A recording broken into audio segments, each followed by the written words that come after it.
The majority of you, when I say the word failure or defeat, you will immediately correlate it with negative. If we can change that perspective, we can get you guys to walk out that door and start embracing failure.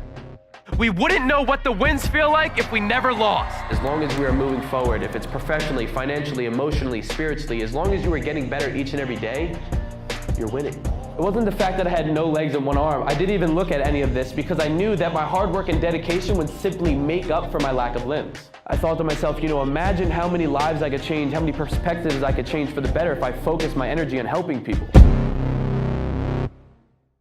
I originally come from New Jersey, but I live in Tampa, Florida now. I moved there about a year ago. I'm 22 years old. I was born May 20th, 1996, so I just turned 22 a couple days ago. My family, very supportive, and my parents from the earliest of ages kind of engraved that mindset in me of, things are going to be hard, but it's not can, it's how. You got to take different approaches. You got to fall on your face a little bit to get up again and try a different way. So my family has been an amazing support system for me. I enjoy life. I found, that me being happy and me bringing out positive energy and giving positive energy to people can, make them happy. And like I said, showing them, regardless of what situation life has dealt you with, you got to play it to the best of your ability. So basically, me being so happy all the time is people are like, oh, well, I could be happy. Maybe I could be a little bit happier mine.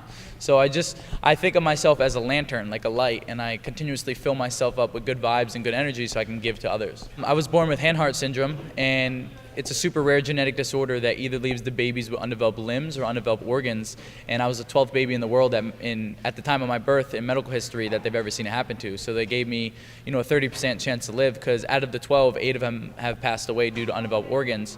So super rare, but super grateful to be alive and, preach about being grateful and living in a state of gratitude. When did you realize what you had these problems? Or if you were... when I realized I was different? Yeah. I realized in middle school, kind of when I was different, and we can agree the middle school and high school are probably the most judgmental times. So I realized, the kind of kids picking on me a little bit, but not too much, but I just realized how different I was.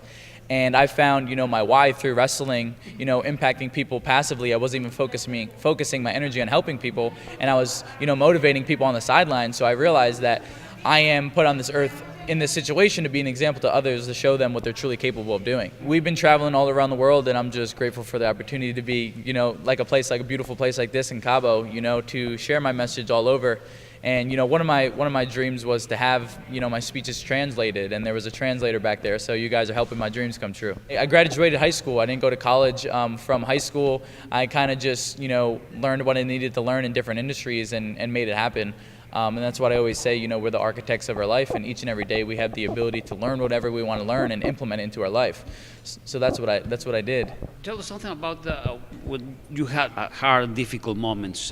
Because everybody has it, but when you have these difficult moments of yourself, and have you been angry with life, or what do you do when? Well, yeah, I tell people when you're in a low state or you're feeling down, right, and maybe it's the little heads, the little self-talk in your head that's telling you you're not good enough for anything. I always tell people to embrace what you're feeling, embrace that how am I breathing, how am I feeling, what's my attitude, what's going through my head, and realize that you don't want to feel like that anymore. So I always tell people we have to be our biggest cheerleader. We have to be our biggest cheerleader, and we have to talk ourselves out of that situation. And one of the things, I talk about is positive, affirmations, which is rather than beating yourself up and saying I'm not good enough or I'm not pretty, you say, I'm confident, or I'm learning each and every day, I'm getting better every day, because it's all up here, it's all mindset, and we need to be our biggest cheerleader. What makes you really angry? I don't like unauthentic people. I don't like people that aren't genuine. So the majority of the world right now, they're in that mindset of, okay, what can I get from this person, rather than let's make a win-win situation. They just want to take and take and take. So I like genuine people. I like authentic people. People that aren't fake and don't wear a mask. How did you prepare yourself to face this crowd? So the days of speech, every day, I'm starting my day off with gratitude. I'm thinking about, the things I'm grateful for right when I wake up. So basically, starting your day off with gratitude and basically bringing that into, the seminar, into wherever I'm speaking. Because like I said, we go back to the lantern thing. If I don't fill myself up, if I don't make myself happy and fill myself up with gratitude, I can only give so much to other people. So I start my days off, listing 5 things or thinking about things I'm grateful for in life when I wake up. This was my first time speaking in Cabo, first time speaking to, the majority of Spanish-speaking people, but, just so much love. I was blown away. I flew into the airport and people were like, Santonastasso, and I never had that before. So I have gotten nothing but, a mass amount of love in Cabo. Who are your heroes? Who you admire in life? I look up to my parents, the way they raised me. They were put in such, a unique situation. Not many parents are put in that situation of a kid being born with no legs and one arm. So the way that they reacted and the way that they just kind of treated me normal, which, made me who I am today. My parents are one of my big heroes. And you have brothers and sisters? Or? Yeah, I have one brother and two sisters, and they always treated me like I wanted to be treated, and that was normal. So that was enough, enough for me, for them treating me and loving me just like a normal kid. What means life to you? I mean, life and friendship. Oh man, friendship, just surrounding yourself with a good tribe. Being your authentic self will only attract, authentic people that want to be around you for who you are and what you love. So just being authentic attracts the right people around you.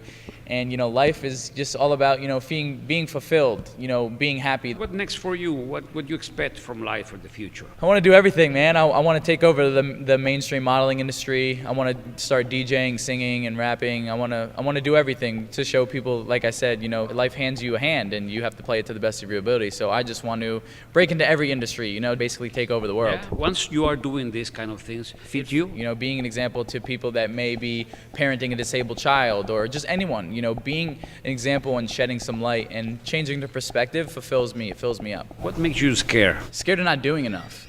Scared of not living up to my full potential. I just want to, I don't have legs, but I want to leave a massive footprint in this world. Did you have regrets against someone who makes you something bad? No, because I always say, people come into our lives, events come into our lives, and, once we pull a little bit of good out of a negative situation, it releases that. It's a good situation. So I've had a past, mentor. He's brought so much good into my life, so if you're going to blame someone for all the bad they did, you got to blame them for all the good too. Something that you want to say, something that maybe you think is important to say? We got one life, and I always say, I'm going to live my life with more remember whens and less what ifs, and that means, trying each and everything. I don't want to be on my deathbed and say, man, I wish I would have tried that, or man, I wish I would have attempted that. I want to try everything. I want to attempt everything and, live this one life fully lived. We all have a choice, and we can either let the outside noise affect us or let it fuel us.